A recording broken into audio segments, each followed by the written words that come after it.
Ó, turma, boa tarde. Vamos dar continuidade ao nosso assunto do segundo bimestre. Vamos iniciar agora o módulo 2, tá? Que fala sobre hipótese evolutiva, que está na página 17 do livro 2 de vocês, tá? Se vocês perceberem, esse livro ele é bem curto, ele já está para acabar. Provavelmente até o fim deste mês, início de maio, praticamente a gente já acabou, e eu vou começar a passar a apostila para vocês sobre os outros assuntos, porque no terceiro bimestre vem um livro, esse livro que vem no terceiro bimestre até é bom para vocês estudarem por ele, porque ele é bem resumido, tá? Ele é direto, ele vai só em palavras-chave, ele vai só no resumo, tá? Mas É aquele que tá escrito vestibular na frente? pré-vestibular, esse mesmo. O pré-vestibular, ele é bom para vocês revisarem, porque ele é bem resumido, tá? Espera aí, tem gente entrando na sala. Ele é bem resumido, então ele é bom para vocês estudarem por ele. Ele é bem, eu uso ele às vezes até para montar material, não só para vocês, mas também como para outras turmas, nono, primeiro e segundo ano, né? Dependendo do conteúdo que estiver lá.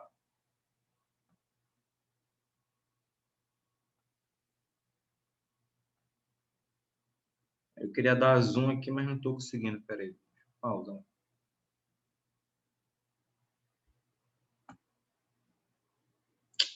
Ô, meu pai amado, deixa eu pausar o vídeo aqui. Então, vamos lá.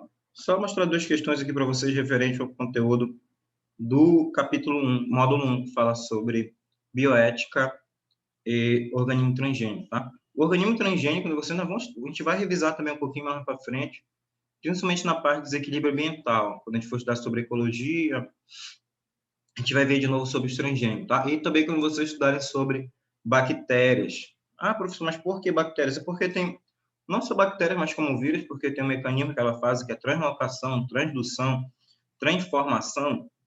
Acontece, por exemplo, algumas mutações, tá? Recombinação genética, tá? Que é misturar genes diferentes para fazer com que surja uma nova variante, tá? Tudo isso a gente vai ver aqui ainda relacionado aqui a essa parte de biotecnologia. Então, é um assunto importante que é bem cobrado. Ó, eu queria falar para vocês dessa questão aqui do DNA fingerprint, que geralmente ele é utilizado para fazer teste de paternidade, tá? Para descobrir quem é, tá? O casal. Então, o Enem cobrou aqui, não está o ano, tá? Mas o Enem cobrou essa questão. E também ele pediu outra em 2019, A página, professor. 17. Obrigada. Se não for a 17, é a 18. Se não me engano, o livro de vocês e o livro do professor, algumas páginas são diferentes. Mas se não for a 17, é a 18. É só tu procurar onde tem esse quadrinho aqui, ó. Garoto, mãe, suposto pai, 1, 2, 3, 4, 5. Ó. Então, vamos ver aqui nessa característica aqui, ó, do DNA fingerprint em relação aos pais, né, e o garoto. Lembra que eu falei para vocês? Procurem a lacuna referente à mãe, tá? Onde não tem lacuna na mãe, vocês procuram, tá? Onde tem essa lacuna. Mas se você quiser olhar pelo filho, pode. Só que o mais fácil é procurar as brechas. Não dá para me riscar aqui, porque se eu riscar vai tirar o zoom do livro. Ó, então, o que, que você tem que fazer aqui? Ó? Ele vai falar, ó, para verificar a eficácia do teste de DNA na determinação da paternidade, cinco voluntários, dentre eles o pai biológico de um garoto, cederam amostras biológicas para a realização desse teste. A imagem mostra o resultado obtido após a identificação dos fragmentos de DNA de cada um deles, né? Então, tem aqui o garoto, a mãe, o pai, 1, 2, 3, 4, né? O suposto pai, mas dentre esses 5, tem um que é o verdadeiro, tá? Que é o pai. Aí ele vai perguntar aqui, ó, após a análise das bandas de DNA, pode concluir que o pai biológico do garoto é? Então, ele quer saber quem é o pai biológico. Então, vamos ver a lacuna aqui, ó, que não tem na mãe, ó. O primeiro que você vai ter aqui no garoto, ó, não sei se a seta está aparecendo para vocês, porque se eu riscar, vai ficar meio ruim, tá? Vai tirar o zoom. Então, ó, vamos ter um garoto aqui, é só vocês olharem o garoto. Tem o primeiro traço, o segundo, terceiro, quarto, quinto, sexto. São 6 traços. Eu estou no segundo aqui, ó. Se você pegar esse segundo e for reto, ele vai dar a primeira banda, ó, com o 4. Aí depois, se você olhar a outra aqui, ó, a terceira, né? Você vê de novo, ó, vai dar com 4. Então, você já viu que bateu 2 vezes com 4. Aí você já poderia, ó, 2 vezes. Então, você já poderia ficar esperto, né? Para saber que o suposto pai é o 4. Mas vamos ver a outra. Então, eu já vi a 2 e a 3, tá? Do garoto, o traço, agora eu vou para o quarto. Só que o quarto você não analisa. Por quê? Porque tem na mãe. O quinto também tem na mãe, então você não analisa. E você vai lá para o último, ó, o sexto. Só que se você for no sexto, ele vai dar tanto no 2, no 3 e no 4. Só que lá em cima você verificou que já deu dois traços iguais, tanto no garoto como no 4. Então, a resposta correta aqui, quem é o pai da criança, é o quarto voluntário. A letra D, ó. Se eu fosse riscar aqui, ó, vai ficar meio... Professor, eu buguei sim. Pode explicar de novo, rapidinho. Ó, no DNA Fingerprint, você utiliza aqui, ó, para fazer análise para ver quem é o pai, tá? O suposto pai. Como é que você faz essa análise? Você faz analisando aqui, ó, os traços, tá? Esses traços aqui no garoto com os do pai. Você tem que analisar aquele que não coincide com a mãe. Por exemplo, ó, não tem um tracinho aqui na mãe, ó, você não analisa este. Quando está igual do garoto e da mãe, você não analisa. Você só analisa, ó, quando não tiver um traço aqui na mãe, ó. Não tem, não tem e não tem. Por quê? Para você fazer análise do teste de paternidade, ele não tem que dar igual nem no pai, nem na mãe e no garoto, tá? Tem que dar somente no garoto e no pai, olha. Então, eu vou analisar de novo aqui para você. Ó. Você tem um garoto, você tem que analisar os traços em comum do garoto com o pai, mas ausente na mãe. Como eu falei aqui, ó. Este aqui você não poderia analisar. Por quê? Ele está igual com a mãe, ó. Então não pode este aqui, ó. Não pode este, nem este aqui, ó. Você analisar, nem este, ó, que está igual, nem aqui também, ó. Tá? Como eu falei, tem que estar presente no pai e no filho, mas ausente na mãe. Aí você analisa somente as lacunas. Ah, professor, por que lacunas? Porque tem alunos eu só analisava aqui, ó, do garoto. Eu ia olhando o garoto, eu ia analisar este aqui e este aqui, ó. Como tá batendo igual com a mãe, eu não vou analisar, porque não pode. Aí teve um aluno que falou para mim, professor, eu vou quando tem aqui, ó. Olha, tô vendo que não tem nenhum traço aqui na mãe, então eu vou começar a analisar aqui. E eu verifiquei que aqui também não tem, ó. Então eu vou nas lacunas da mãe. Porque o suposto pai é aquele que tem traço comum com o filho, mas ausente na mãe. Então tem que estar ausente, ó. Não tem que ter os traços aqui. É assim que eles fazem o teste de paternidade. Ah, mas claro, que é tudo computadorizado e o computador, tá? Que vai fazendo essa análise e vai fazendo essa comparação, bate os traços de DNA, assim ele consegue verificar quem é o pai. Ó. Vou analisar um por um. Aqui eu não vou analisar, porque tem na mãe. Aí qual seria? Ó? Tenho um, vou colocar em ordem para ficar mais fácil. O 2, 3, 4, 5 e o 6. Ó. Aí eu vou para o 1. O 1 não tem como porque tem aqui na mãe. Ó. Não pode. Não pode aqui na mãe. Então eu não vou analisar esse daqui. Aí eu vou analisar o 2 do garoto. Ó. Opa, tem esse 2. Eu vou ver aqui agora quem é que está semelhante com ele. Não tem no 1, não tem no 2, não tem no 3. Opa, tem no 4. Ó. Tá vendo? Uma lacuna, um tracinho igual. Tá? Lacuna não. E aqui no 5 não tem. E eu vou analisar o próximo, ó, o terceiro. Eu venho direto, não tem no 1, não tem no 2, tá? Tem no 4 e não tem no 5. Olha, bateu duas vezes já com o número 4. Vamos ver o próximo. Opa, esse próximo não pode, porque tem aqui na mãe, ó. Então você não pode analisar, porque não pode ser coincidente tanto do pai como da mãe. Você quer saber quem é o pai, não a mãe. Aqui também é a mesma coisa, olha. Semelhante do filho com a mãe, você não pode analisar. Mas o sexto você já pode, ó. Você vem aqui, ó.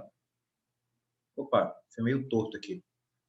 Bateu no 1, no 2, igual no 2, né? Igualmente no 3 e igualmente no 4.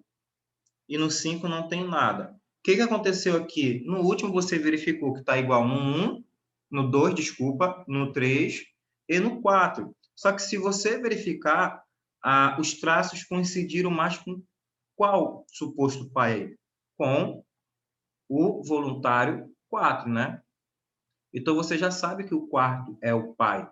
Então, a resposta correta é letra D. Professor, e por exemplo aqui, vamos supor que aqui nesse... deixa eu ver aqui. O 3 teve igual também. Estou dando um exemplo. Aqui no 3 está errado, tá? Mas vamos supor que tinha mais uma lacuna igual. Se você conferir, ó, o voluntário 4, né? Suposto pai 4 e o voluntário 3, suposto pai 3. Se você for conferir, ó, o 4 tem 1, 2, 3. Tem 3 traços coincidentes com o filho. E o terceiro tem somente 2. Então, quem é que tem mais? O 4. Então, quando alguma questão mais difícil, ela vai colocar, assim, traços iguais para 2 voluntários, mas vai ter uma diferença de 1. Aí você confere aquele que tem mais traços semelhantes. Aí, aquele que tiver mais traços semelhantes, ele é o pai. Oi?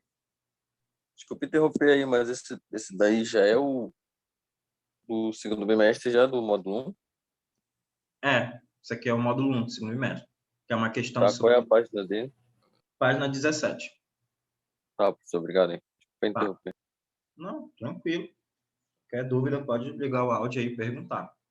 Ok? Então, é assim que ele vai, ó, nos testes de paternidade, nos testes de DNA fingerprint, tá? Então, é assim que ele procura, é assim que você consegue fazer a identificação. Deixa eu pausar o vídeo aqui e mostrar um outro na internet. Ó, essa questão aqui, ela vai querer que você faça análise, tá? Dos supostos pais, tá? Do suposto pai. Tem um P1, P2, P3, né? Que é provável pai 1, provável pai 2, provável pai 3, com a criança, tá? E quer saber quem é o pai. E como eu havia falado, ó, você não vai analisar essas lacunas aqui que estão incoincidentes com a mãe e o filho. Por quê? Quando você vai fazer análise do DNA fingerprint, tem que estar ausente na mãe, tá? Não pode estar presente na mãe e presente no filho. Tem que estar ausente na mãe, presente no filho e presente no pai. Aí, como eu falei, você não vai analisar essa que eu coloquei as 7. Qual você vai fazer análise? Você vai analisar aqui, ó. Vamos ver, ó. Opa, ó. Eu vi aqui que tem semelhança, ó. A criança com provável pai 2. Qual é o outro que tem, ó? Aqui embaixo só. Tá? De novo, ó. Com o P2.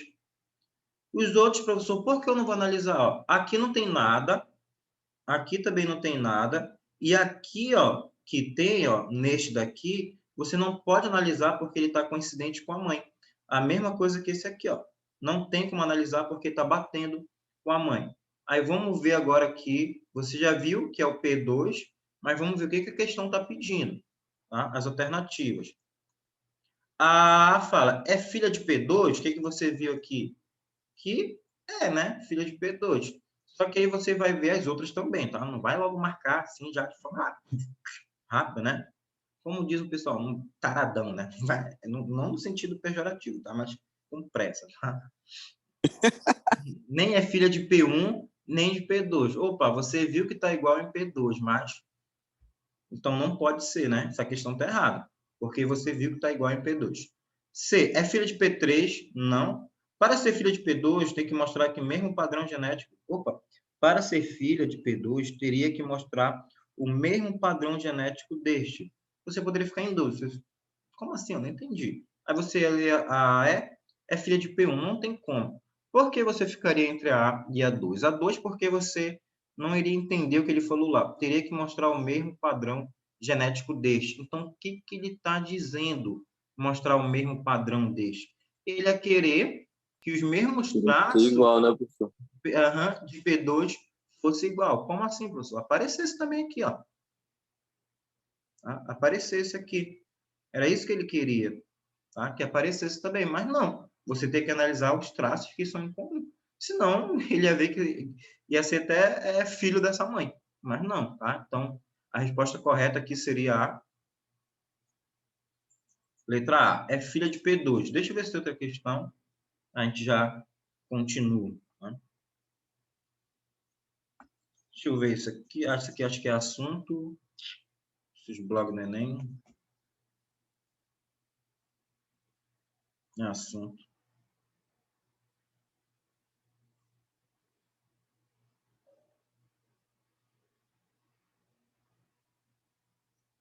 Tem esse aqui também, mas aí tá só... Deixa eu ver. Tem esse aqui, que ele vai perguntar. A impressão digital do DNA é rotineiramente usada na determinação... Opa, fui aceitar uma... Na determinação de paternidade. A técnica consiste em extrair o DNA dos glóbulos brancos do sangue, coletado da mãe, da criança e dos expostos pais, né? O DNA de cada indivíduo é tratado com a mesma enzima, blá, blá, blá, blá, blá, blá, blá, blá. Aí ele vai dar na legenda aqui, ele vai falar, legenda, M minha mãe, F filho, SP1 são suposto pai, né? O SP2, suposto pai 2. Aí ele vai ter as alternativas. Bora ver aqui. Você analisa o filho. Quais são as lacunas que você vai analisar? Aonde é que tem aqui? Você vai ver aqui esta e a última. Segundo a minha análise, deu no SP1 já. Sim, você já olhou aqui, bateu o olho, já viu, ó. Igual. Então, quem é o pai aqui? É o SP1, ok? Então, você já identificou que o pai desta criança é o SP1. Depois, isso aí fica fácil, fica bem tranquilo, tá? Fica de boa. E a outra questão que eu queria mostrar para vocês é sobre transgênico. É a questão 16, que ele vai falar assim. A gente já vai para o assunto. Mas eu vou comentar, só dando um recado para vocês. Segunda-feira é dia de pôr em dia, né? Voltou, tá? Nesse segundo bimestre, que teve um índice muito alto de alunos que não fizeram atividade no primeiro bimestre, tá? Não estou falando da turma de vocês, tá? Estou falando em geral, desde o sexto ao convênio. Então, voltou, tá? Por exemplo, professor, ninguém na tua matéria... na minha, por exemplo, se ninguém... Estou dando exemplo. Não tem atividade pendente, mas em física, química, tem. Aí é o dia de fazer essa atividade, né? Colocar em dia lá e postar no portal, enviar, né, no WhatsApp do professor, se ele seleciona através do WhatsApp, tá? Então, a aula que você vai ter amanhã, aula gravada e o exercício do livro. Na outra terça-feira, daqui uma semana, aula também gravada, e eu vou responder essas questões aqui. Tá? Só vou na certa. E vou deixar uma outra apostila, tá? Um nível um pouquinho mais alto. Então, vamos lá. Na 16 aqui. Segunda-feira, dia 26, tá? Não tem aula, é dia de pôr em dia, tá? De colocar atividade pendente. Alguns grupos de pesquisa brasileira, né? Alguns grupos de pesquisa brasileiros estão investigando bactérias resistentes a íons de cloreto, como a Thiobacillus, né, prosperus, para tentar compreender o mecanismo de resistência utilizado por elas no nível genético e no futuro transferir genes mencionados com as resistências a íons de cloreto, né, para bactérias não resistentes, né? Geralmente esse processo aqui que ele vai fazer é aquele processo de transdução, tá? Quando ele vai transferir de um para o outro, como ocorreu lá, por exemplo, naquela bactéria, como eu mostrei na aula para vocês semana passada, processo lá de fabricação, produção de insulina. Você pega um plasmídio, pega o gene humano, junta ele, né, faz o processo de recombinação, introduz numa bactéria, e a bactéria começa a produzir as enzimas, tá, que são desejadas. Aí ele continua aqui. Usadas, né, em biolixiviação, né, um tipo de biorremediação de influentes, tá? Essa biolixiviação, por exemplo, vocês vão estudar também lá em desequilíbrio ambiental. Vocês vão ver o que é a biolixiviação, tá? Que é um processo de lavagem do solo, tá? Utilizando determinados agentes biológicos. Tá? Você sabe que tem lixiviação normal, que é a água, quando ela faz o processo de escoação, né? Escoamento, então ela está lavando, ela está lixiviando. Considerando os principais técnicas utilizados atualmente na biologia molecular e na engenharia genética, a transferência de genes específicos de uma bactéria para outra deve ser feito por... a resposta aqui é a letra B, que ele fala da transferência para a bactéria não resistente de um plasmídio recombinante que contenha os genes de interesse previamente isolado da bactéria resistente, produzindo um organismo geneticamente modificado. Foi aquilo que eu falei. Você tem um transgênico, você tem esse plasmídio, né, bacteriano, e você introduz nele, o gene resistente. E essa nova bactéria que for produzir, ela já vai ter esse gene resistente nela, tá? Ela já vai começar a produzir. Então, no transgênico, você transfere um gene de um organismo para o outro. Por exemplo, aquela bactéria não era resistente, tá? Aquele cloreto ali, tá? De sódio lá, não era resistente. Então, essa transferência fez com que ela se adaptasse e agora fosse resistente. Por isso que é a letra B, ó. Da transferência para a bactéria não resistente, ó, de um plasmídio recombinante, que contém o gene de interesse previamente isolado. Tá? Esse recombinante é porque você está combinando, ó, dois genes diferentes. O COVID está passando por isso. Aqui no Brasil, não, mas foi identificado. Provavelmente já deve estar, tá? Porque essa pesquisa ela foi feita em fevereiro, em 6 países lá do Reino Unido, e verificou. Então, foi em fevereiro, né? Nós estamos no mês 4, né? 2 meses praticamente para sair o resultado. Provavelmente que no Brasil deve ter acontecido isso, recombinação. O que é recombinação? Você tem um vírus da Covid-1 e você tem um vírus 2, né, da Covid, que sofreram mudanças. E esses vírus, eles se unem, tá? Eles trocam material genético. Um transfere para o outro, o seu DNA. Eles misturam, fazem com que surja uma bactéria já, um vírus diferente. Esse vírus novo, ele vai ter os genes de 2 vírus anteriores. Por exemplo, aqui, ó, você tem o vírus A, você tem o vírus B. Eles pegam seu material genético, misturam, fazendo com que surja uma nova variante, um vírus C. Esse vírus C tem o material genético de A e de B. Por isso que ele acaba ficando mais rápido. Ah, professor, mas assim, pode aumentar a virulência dele? Pode, não pode, né? Pode aumentar o processo de infecção, ser mais rápido, mas os sintomas podem ser, por exemplo, iguais, tá? Mas o processo de infecção dele vai ser mais rápido. A célula não consegue identificar. Então, quando eles fazem esse processo de recombinação, eles estão misturando gene. Bactéria faz muito isso. Quando a gente for estudar sobre bactéria, eu vou falar isso para você lá, o processo de transdução, tradução que ela faz, tá? Então, porque algumas páginas são aqui, ó, algumas questões que eu vou cobrar, não são todas, tá? Porque vocês ainda não viram. Por exemplo, aqui, ó, a questão 18, né? Vocês estudaram lá no primeiro ano, mas eu vou revisar ácido nucleico com vocês novamente, beleza? Então, deixa eu ir lá para o assunto de hoje, né, e começar a explicar, que é a página 21, que fala sobre hipótese evolutiva. Então, vamos estudar aqui sobre o processo evolutivo, tá? Vou falar para vocês as principais características. Ano passado veio no Enem, tá? Evolução, mas, como foi dito, eles não querem... vocês sabem, né? Por causa do... Não falando política aqui, mas vocês sabem como é o pensamento do governo atual, junto, né, com seus ministros. Vocês sabem que eles não acreditam na teoria evolutiva, né? Até lá, a ministra lá do vermelho, azul e rosa, né? Ela queria sair no embate com Darwin, né? Falou que não acreditava no Darwin, colocaram, né? Hashtag lá, Damares versus Darwin, né? Então, eles não acreditam, mas eles não podem levar isso, né, para a aplicação da prova. Mas o que E acontece? essa mulher ainda tá na política, tá? Tá, ainda tá na secretaria. Ainda é secretária, não sei do que, mas ela é. O que acontece? Mas eles falaram que não queriam questões polêmicas, como aquelas questões que já vieram, né? Que deu um maior bafafá, né? Que, né, aquela linguagem lá de alguns homossexuais, né? Que acho que era questão sobre um homossexual, né? Essa que era uma linguagem lá, né? E gerou maior polêmica. Então eles falaram, não, vai vir questões mais técnicas e tiram polêmica. E fazia muito tempo que não caía nada dessa evolução. Mas até na revisão que eu fiz lá com o pessoal, que foi Belém, Macapá, aí me deram o tema sobre evolução. Eu não ia falar sobre Darwin, Lamarck, provavelmente não iria cair.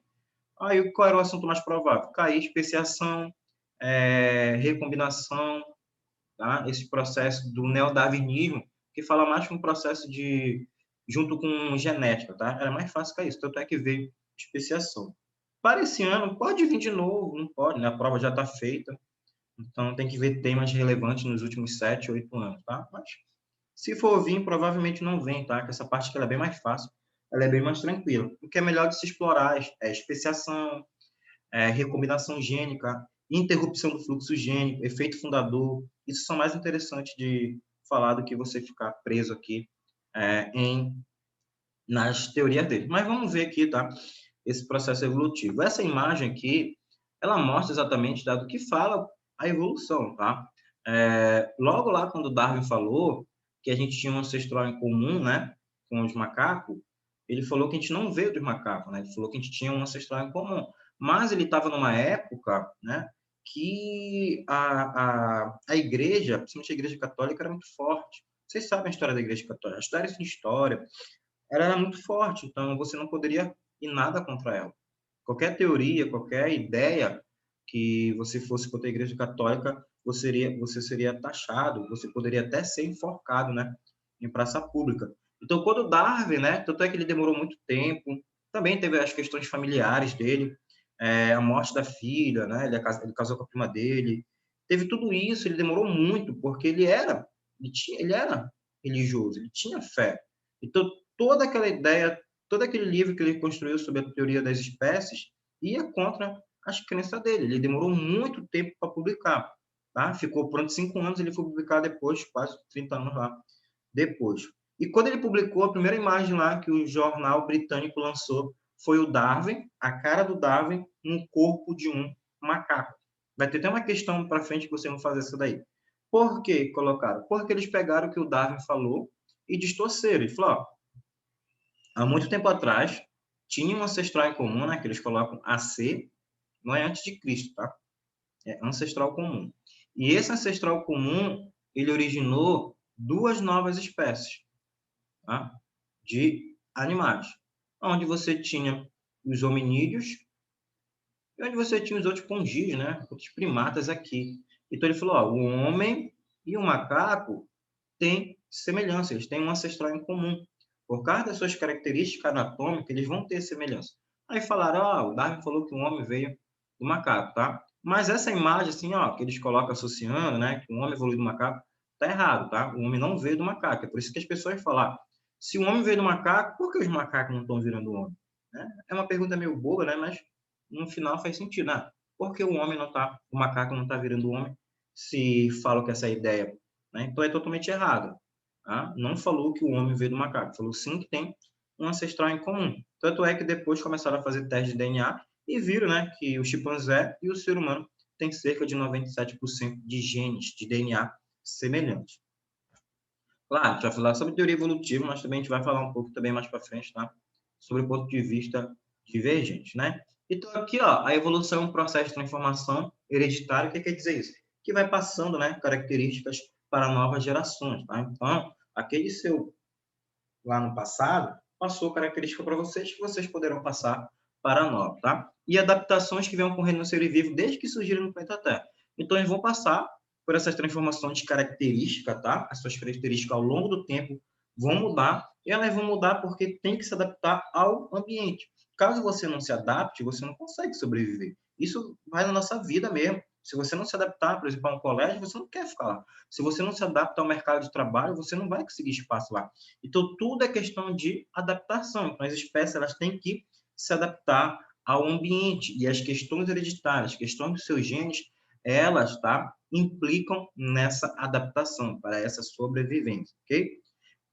E você tem aqui, né, que a evolução ela é um fato, e a ciência que estuda a evolução é a biologia evolutiva, tá? Então, a evolução aqui já é um fato, tá? Porque ainda continua estudos, ainda comprovam, tá?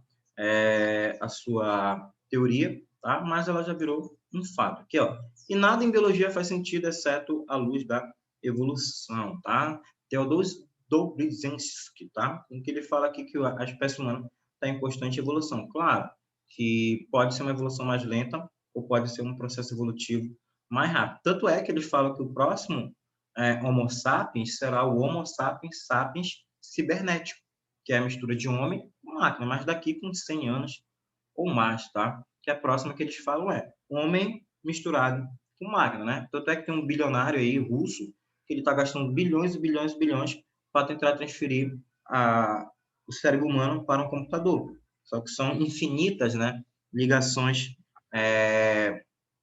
dos neurônios, então é muito complicado. Mas ele está gastando bilhões e está tentando, né? Vai que um dia, né?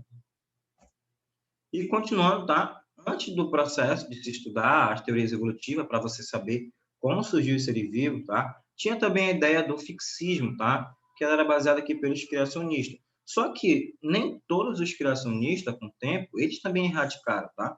Os próprios criacionistas também acabaram com a ideia do fixismo, principalmente depois da descoberta de fósseis, tá? De verificação de registro de outros seres vivos que existiram no passado. Por quê? No fixismo, o que eles falavam? Aquela espécie que um Deus criou, tá? Um ser extremamente inteligente, elas nunca mudariam. Desde a época da criação até os dias de hoje, aquelas espécies eram iguais, eram semelhantes. Então, A sempre seria A. Nunca poderia ser B, nunca poderia mudar. Então, ele era uma espécie fixa. Só que depois, tá, com a descoberta de fósseis, descoberta de outros vestígios, verificaram sim que tinha espécies semelhantes e essas espécies mudaram. Então, o fixismo, com o tempo, ó, ele deixou, tá, de lado, ficou de lado essa teoria. Tá? Então, até o final, ó, até o século XVIII, né, acreditava-se ainda no fixismo. Todos os seres vivos foram criados, né, por um supremo, por um Deus, né, a sua semelhança. Uma vez criadas, as espécies não eram imutáveis, né, fixas, e verificaram que não, encontraram, né, vestígios, como já falei, sendo redundante, que as espécies se tinham semelhantes lá atrás. Né? O criacionismo não é científico, pois baseia-se em um conjunto de dogmas, né, verdade, considerados inquestionáveis, que não admitem, né, alternativas na sua interpretação. Então, com isso, não tinha como, você ficava preso em determinadas explicações e você não conseguiria mais falar. Como é que tem aquela espécie lá no passado que é semelhante a essa? Como você explica? Hein?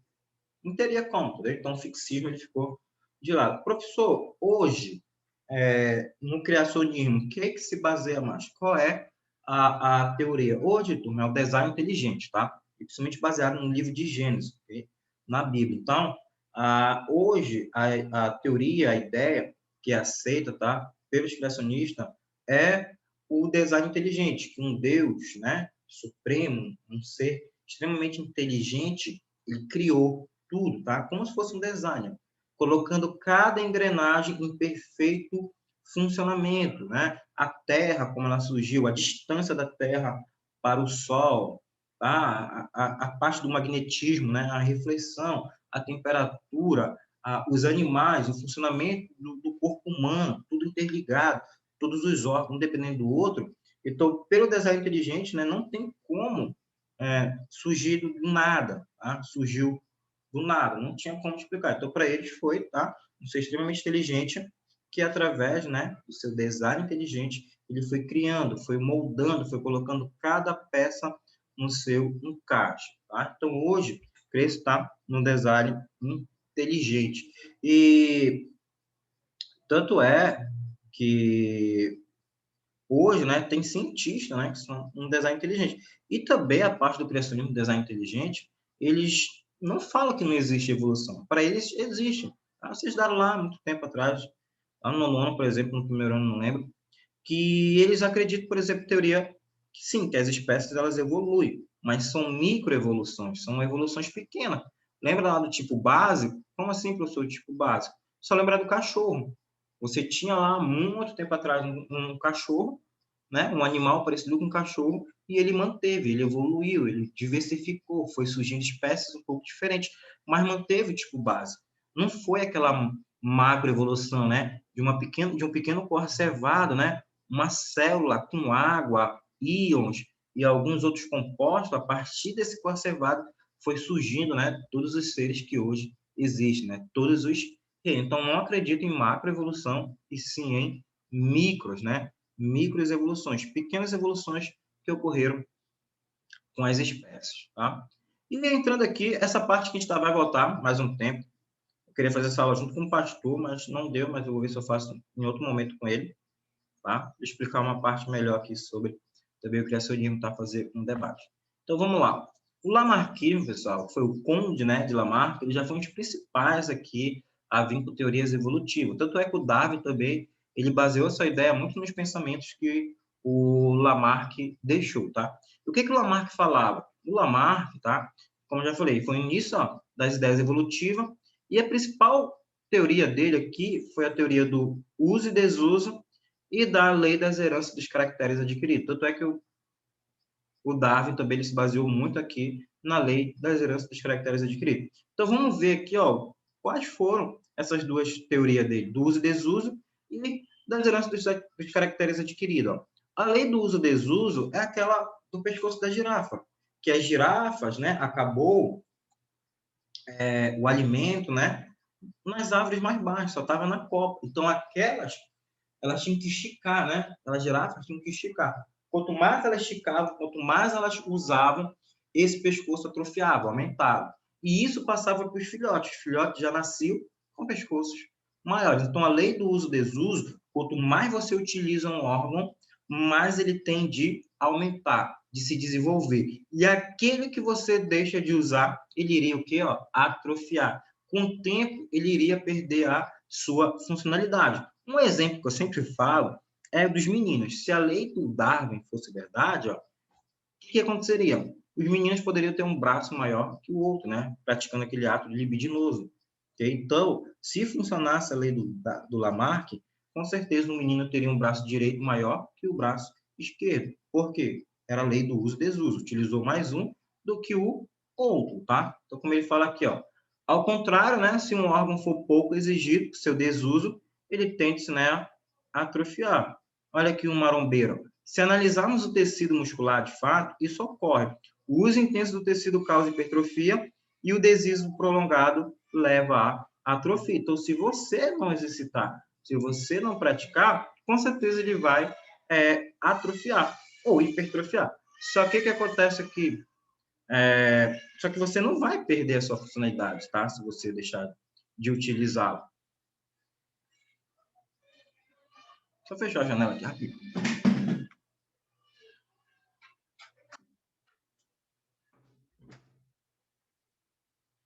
Ah, fica barulho lá fora. Okay? Então, o cara que é bodybuilder lá, que vai malhar, se ele está malhando só os membros superiores, pela teoria do Lamarck, os pés dele, né, os membros inferiores, eles iriam atrofiar e perder com o tempo a sua funcionalidade. Tá? E aqui ainda, a lei das caracteres adquiridos. O que ele fala aqui? As características adquiridas pelo uso ou perdidas pelo desuso seriam transmitidas aos descendentes, né, ao longo da geração. Então, quer dizer, que esse cara que malhou ficou grande, o filho dele já iria nascer bodybuilder, provavelmente, né? Teria que nascer, forte. Tanto é que na época cortaram o rabo de ratos, né, do casal, tanto do macho como da fêmea, e era para os filhotes nascerem com o rabo cortado, já com o rabo curto. Mas não, eles nasceram normal, é igual o pitbull. As pessoas, né, ainda tem assim, cortar a orelha e cortar o rabo do pitbull, se ele cruzasse, os filhotes dele já teriam que nascer com a orelha cortada e com o rabo também curto, tá? Então, você tem uma alteração no ambiente, essa alteração no ambiente faz com que haja uma necessidade, tá, de adaptação, porque você precisa se adaptar a esse ambiente, e você começa a usar com maior frequência determinada estrutura. Aquela estrutura mais exigida, ela vai se desenvolver e você vai, né, pegar essas características e transmitir aos descendentes. E aquela também que você deixar de usar, tiver o seu desuso, essa estrutura menos rígida, ela vai atrofiar e você também passa, né, aos seus filhotes. É como se fosse aqui, o pescoço da girafa. As girafas ancestrais possuíam um pescoço curto. Com o passar do tempo, o ambiente mudou e as folhas passaram a se localizar em galhos mais altos. Para alcançar as folhas, a girafa esticava constantemente o pescoço. Devido ao uso, o pescoço passou a ficar cada vez mais comprido e essa característica foi passada para os seus filhotes, né, para os seus descendentes. E com o passar das gerações, surgiram girafas atuais, né, girafas com pescoço tá, mais compridos. Então, era essa a teoria do Lamarck, do uso-desuso. Quanto mais você usa um órgão, mais ele aumenta. Quanto menos você utiliza um órgão, ele atrofia, ele diminui. E qual foi o erro do Lamarck? Hoje sabemos que somente modificações a nível de gametas são transmitidas aos descendentes.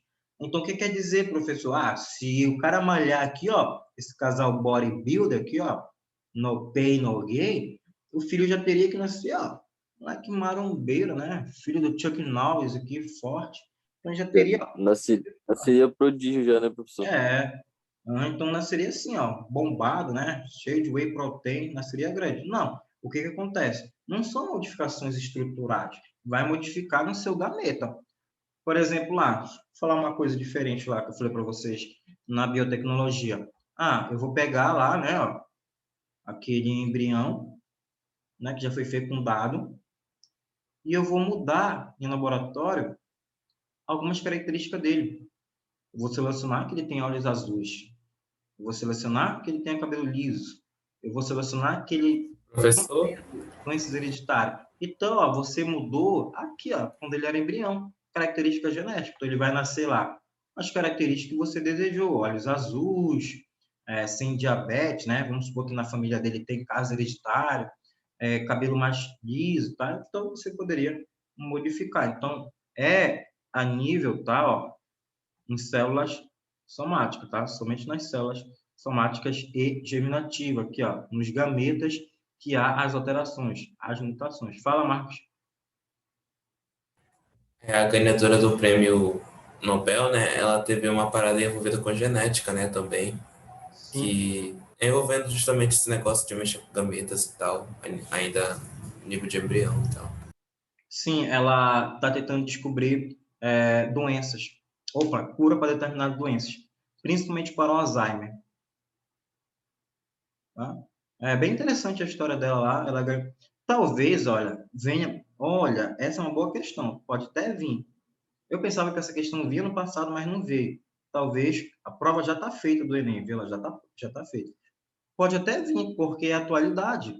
Prêmio Nobel pode vir tanto em química quanto em biologia, mas é mais fácil de vir em biologia porque, ó, ela mexeu no DNA ela fez o processo de DNA fingerprint, ela alterou, ela está tentando descobrir, tá? Curar doenças, curar determinados cânceres, tá? Então é isso, ó. Foi em nível gamético, tá? Níveis de embrião, níveis do embrião, também do óvulo e espermatozoide, tá?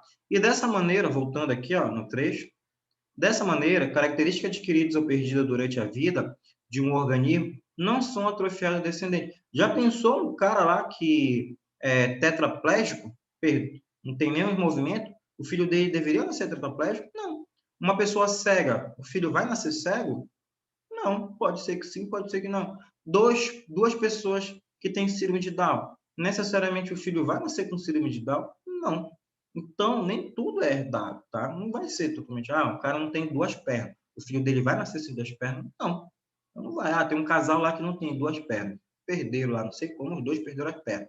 O filho vai nascer sem perna? Não, tá? Então, só é nível de gameta, tá? Onde as modificações podem ocorrer. Aqui, por exemplo, olha, a mãe aqui, ó, se a mãe com esse pescoço desse tamanho, ela teria já a filha dela também, ó, com o pescoço do mesmo tamanho que ela. E não, você vê, ó, pescoço tamanho menor, ok? Ela vai colocando, a cada aniversário, ela vai colocando o arco e o pescoço vai aumentando, tá? Professor, sobrevive sem isso? Não, se tirar, já era. Não tem, o pescoço não fica fixo e ele cai, morre. Por que elas fazem isso? Cultura, lá é beleza, tá? Lá eles acham bonito. Então, se essa mãe aqui, ó, passasse características, a filha dela tinha que nascer com o pescoço já comprido, tá? Então, essas são as ideias erradas do Lamarck, porque ele pensou que as características lá, aquelas que modificaram, passariam para os filhos. E não irá passar. E o Darwin, tá? Vamos falar sobre o Darwin aqui, né? O pai da evolução, ok? Charles Darwin, né? Nasceu em 1809 na Inglaterra. Ele publicou seu livro, ó, em 1959. Você vê que lá em 1925 praticamente já estava pronto o livro dele, tá? Em 1925 praticamente já estava pronto. A origem das espécies, né, que contém essa teoria sobre evolução, tá? Denominada seleção natural, tá? E o Darwin causou enorme polêmica na época e foi muito combatido, né? Principalmente por membros, ó, da igreja, tá? Ele já sabia disso, ele já sabia. Tinham outros, tá? Naturalistas, cientistas que já tinham sido, tá? Que a igreja já tinha, né? Fala-se difamados, tá? Falando que eles estavam errados. Só lembrar lá do Nicolau Copérnico, né? Da teoria do geocentrismo e heliocentrismo, quando ele falou que a Terra não era o centro do universo. Quem era o centro do universo era o Sol, né? Então ele foi contra, né? O Galileu Galilei, na verdade, tá? Que confirmou a teoria. Galileu Galilei quase sai com porrada com a igreja. Porque ele falou, não, tá certo lá onde coloca a perna. Quem é o centro do universo é o Sol, não a Terra. Né? Claro que a gente sabe que não é do universo, né? Do nosso sistema solar. Mas sempre vai ter embate, tá? Da igreja com a ciência, né? Até hoje, tá? Até hoje ainda tem ainda. E professor, que nem aquele negócio lá de terra plana, né? Pois é, né? Eles voltaram, né? Incrível, né? Mas o Elon Musk mandou uma nave um dia desse, né? Um foguete lá, e a gente viu que não é plano, né? Então, quem pensava que era plano, não é. Teve um cara que morreu, né? Ele fez um foguete caseiro, só que ele se lançou a 10 metros já, 10 quilômetros. Ele não passou nem da primeira camada, que é a estratosfera. Tá? Ele não chegou... Opa, troposfera. Tá? Ele não passou nem da primeira camada, que a primeira camada são 15 quilômetros. Tá? Ele chegou na altura do Everest, caiu e morreu. Queria provar que a Terra era plana. Tá?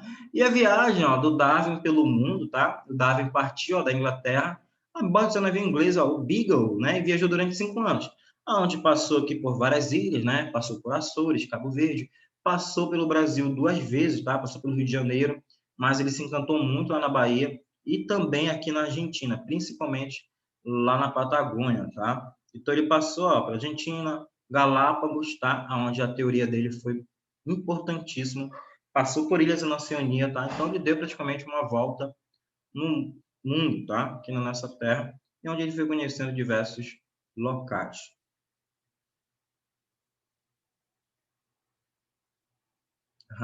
Tá rolando um comentário.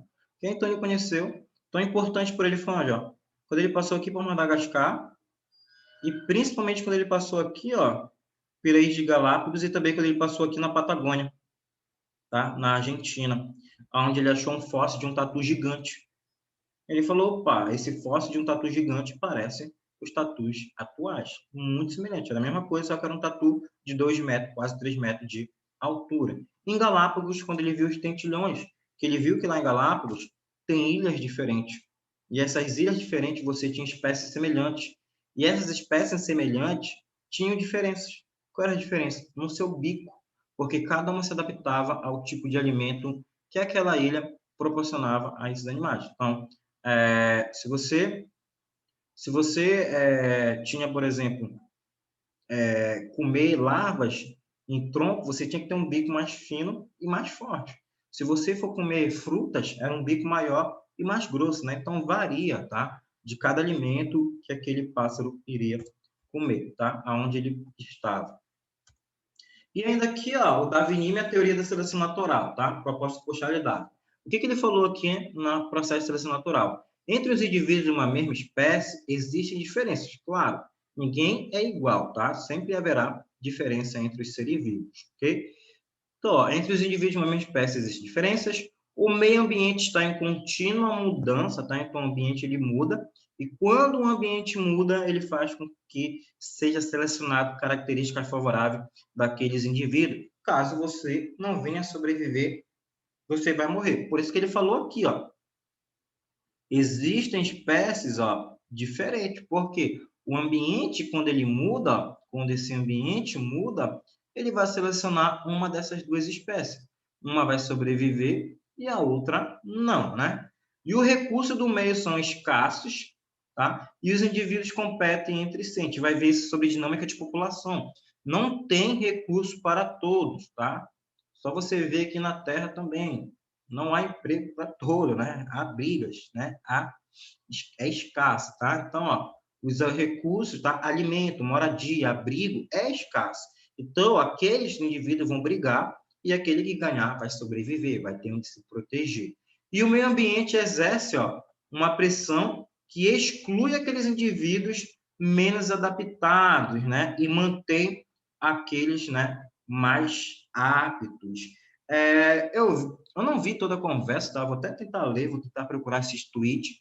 Uma pessoa perguntou para o Átila, né, se o que está acontecendo é um processo de seleção natural. Aí ele falou, Átila, foi num vídeo ao vivo dele, né? Ele já tinha terminado a explicação, ele ia tirar só dúvidas. E ele estava falando, não, o cara perguntou, Darwin já, Átila, a gente está passando por um processo de seleção natural. Você acha que esse vírus está selecionando os indivíduos mais adaptados e aqueles que não são adaptados, eles estão tendendo, né, a vir a morrer. Ele falou, sim, pode ser e pode não ser, né, um processo de seleção natural. O ambiente está mudando, a Terra está mudando, os seres vivos que estão aqui entre a gente também vivem mudando. A gente tem que se adaptar, criar novas formas, medicamentos para conseguir sobreviver. Talvez, né, no pensamento científico, sim, pode ser uma seleção natural, aonde aqueles que têm características vantajosas, né, histórico de atleta, estão sobrevivendo, e aqueles que não têm, né, infelizmente, estão, né, ceifando as suas vidas, né? Então, o cara perguntou, foi uma pergunta interessante lá para ele, mas eu não lembro o desenrolar lá.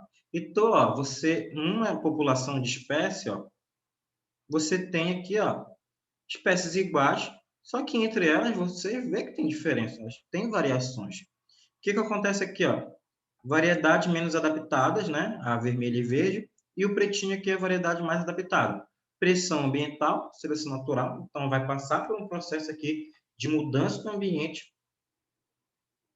Então, aquelas espécies que não conseguem sobreviver a esse ambiente, elas vão morrer. E as sobreviventes, o que elas fazem? Ó, reproduzem. E quando elas reproduzem, ó, elas vão perpetuar, manter essa espécie viva, elas vão passar seus genes para novas espécies. Só que nessas espécies sobreviventes vão nascer espécies adaptadas e vão nascer também espécies menos adaptadas com nova variedade. Então, sempre vai ocorrer isso no ambiente. Sempre o ambiente vai acabar selecionando aquelas espécies. E aquelas que conseguem se adaptar, sobrevivem. Aquela que não consegue, infelizmente, morre. É a lei da seleção natural. Que fala, né? O mais forte sobrevive. Não é o mais forte, é o mais apto. O mais apto tende a sobreviver. E aquele que não é apto tende a morrer. Por exemplo, aqui, ó, logo na Revolução Industrial, né, utilização de fábricas, né, queima de carvão para gerar energia, o que aconteceu lá na Inglaterra? Muita fuligem. O que era fuligem? Aquela fumaça preta que é liberada da queima do carvão lá, um pozinho preto, e estava começando a ir para a floresta. Então, tinha as fábricas lá, liberava essa grande quantidade de dióxido, liberava essa fuligem, e essa fumaça começou a entrar na floresta. O que aconteceu? Aquela floresta onde tinha líquens, onde tinha limo, que a árvore, ó, ela tinha limo, né? E a espécie que era branca aqui, ó, ela conseguia se camuflar, porque ela era parecida aquele limo, ela era parecida aquele líquen. Só que quando começou a vir a fuligem, escureceu os troncos. Quando escureceu os troncos, as brancas estavam visíveis. E as pretas agora, ó, camuflada. Ah, professor, quer dizer que antes dessa liberação de fuligem, de fumaça, as espécies brancas elas conseguiam se camuflar no tronco? Sim. E as espécies pretas, como elas não conseguiam se camuflar naquele tronco branco, elas eram avistadas por predadores. E assim, os predadores se alimentavam das pretas e as espécies pretas diminuíam, porque elas estavam sendo vistas, elas estavam sendo predadas, sendo servindo de alimento, e as espécies brancas, como conseguia se camuflar, ela conseguia reproduzir e perpetuar a espécie. Só que aí veio uma mudança no ambiente, o ambiente mudou.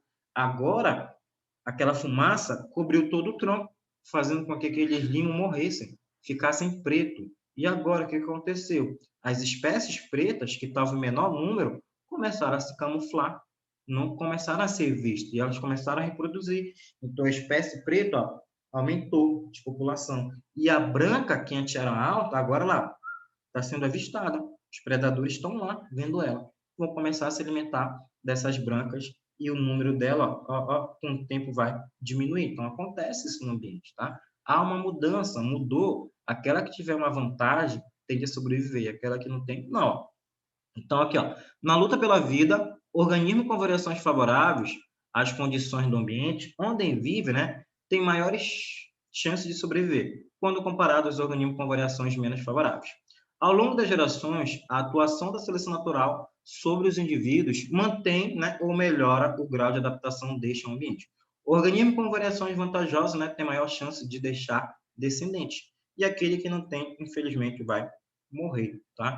Lembre-se, turma, que qual a importância para os seres vivos? É reproduzir, tá? É perpetuar a sua espécie e fazer com que ela não entre em extinção. Os seres vivos têm o quê? É nascer desenvolver, reproduzir e morrer. Essa é a vida deles, tá? E ainda aqui, né, o Darwinismo, o processo de seleção natural, você tem a variabilidade populacional, ela vai passar por um funil, que é o meio ambiente, ó, e o meio ambiente está selecionando, ó, aquelas espécies mais adaptadas, né? Então, as espécies que conseguiram passar por essa pressão ambiental vão sobreviver. Aquelas que não conseguirem vão morrer, né? Trabalhos que influenciaram a teoria do Darwin, né? Thomas Malthus, né? As populações crescem em progressão geométrica, enquanto que recursos do meio em progressão aritmética, né? Então, eles vão diminuir, né? Então, aumenta e o outro diminui. Então, quer dizer que as espécies aumentam e as populações crescem em progressão geométrica, enquanto que os recursos eles vão diminuir. Por quê? Quanto mais espécies vocês têm, mais recursos elas vão precisar, elas vão consumir. E com o tempo o recurso diminui. Ah, professor, se diminuir o recurso, o que vai acontecer? Agora as espécies vão ter que diminuir também. Aí o recurso aumenta, a espécie aumenta. Se a espécie aumentou, o recurso vai diminuir. Se o recurso diminuir, a espécie diminui. Se a espécie diminuiu, o recurso aumenta. Ó. Fica ó, nessa variação. E dedução do Darwin, né? Como não há recurso disponível para todos, né? Água, alimento, etc., os indivíduos competem entre si e sobrevivem aqueles melhores adaptados. Essa luta pela vida Darwin chamou de seleção natural. Charles Lyell. A Terra foi moldada praticamente inteiramente por forças lentas, agindo por um longo período de tempo. O planeta é muito antigo e os animais que vivem hoje surgiram por modificações de animais que viveram no passado. Então, você só tem um ser vivo se você teve no passado. Não surge do nada. Então, para você ter vida, você tem que ter um que estava lá no passado, tá? E aqui uma charge, tá? Para a gente finalizar a nossa aula de hoje, ó. Um sábado qualquer, né? Uma tirinha lá, que ele vai falar sobre a seleção natural aqui do Darwin. É um pagode, né? Que ele vai cantar aqui, ó. Deixa acontecer naturalmente. Eu não quero ver você acabar. Deixa que o acaso encontre a gente. Nossa espécie vai se adaptar. Meu Deus, se eu fosse por The Voice, eu tava lascado, né? Então, ó, esse pagode aqui, né? Essa paródia aqui, ele fala, ó, deixa acontecer naturalmente. A seleção natural acontece naturalmente, né? E se você não tiver adaptações, você pode, ó, acabar. Só que ele fala aqui, ó, deixe que o acaso encontre a gente, né? Aquela mudança ambiental encontre você.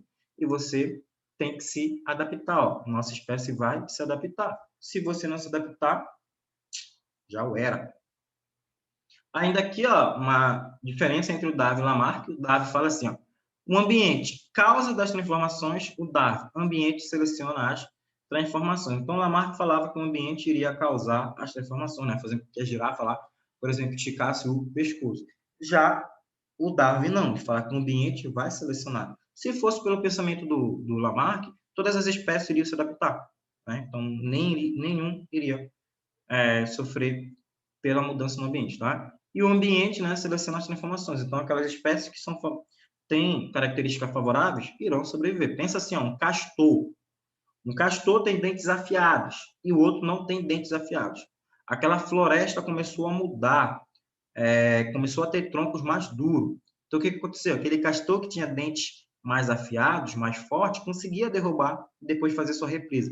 Aquele que tinha dentes fracos, infelizmente, iria morrer e não iria conseguir reproduzir e perpetuar a sua espécie, né?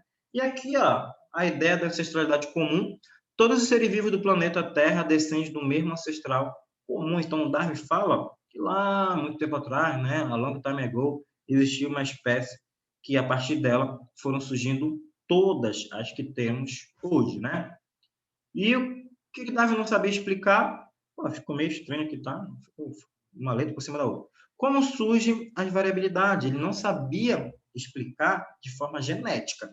Ele supôs como ocorria, mas ele não sabia como ocorria essas mudanças, essas mutações, essas variações genotípicas nas espécies. Isso foram saber mais tarde, tá? Que a gente vai chamar, ó, de neodarwinismo, que a gente vai estudar mais para frente, tá? Eu vou acabar aqui com essa chave. O Darwin não sabia, né? A culpa foi dele, né? Aqui é Deus e Darwin conversando, né? A culpa foi dele. Ele que descobriu esse tal de evolução. Nada disso, se ele é o criador, é porque te criou. Não necessariamente. Já ouviu falar em design inteligente? Isso é besteira. Ou uma coisa ou outra. Aí ele fala, e aquela tartaruga que defeca pela boca, né? Tem uma tartaruga no Japão que, infelizmente, ela defeca pela boca, né? Então, essas tartarugas, ó, que defecam pela boca, vieram cobrar o Darwin aqui, né? Para ele explicar como é que isso ocorre, porque elas defecam pela boca. E não, né? Pelo ânus, pelo que seria a cavidade normal. E ainda aqui, né? O ornitorrinco questionando o que sou eu, né? Mistura de ave com anfíbio, né? Então, é uma mistura de uma variabilidade aqui de vários animais, né? Ele é ovíparo, mas amamenta, né? Coloca ovo, mas ele consegue amamentar, vive no ambiente terrestre, vive no ambiente aquático, né? Como tem para explicar. E a última chat aqui, ó. Ok, Darwin, sem piadas dessa vez. Toma, um dinossauro de presente. Droga, evoluiu. Ah, então Deus aqui, ó, trollou ele, né? Por quê? Segundo, né, algumas teorias evolutivas falam que os dinossauros eles não entraram em extinção, e sim alguns migraram para as aves, né? Tanto é que eles consideram o Archaeopteryx rex, né, como um fóssil, né? Aquele elo perdido, porque ele era parecido com um velociraptor, mas tinha penas, ele voava, tá?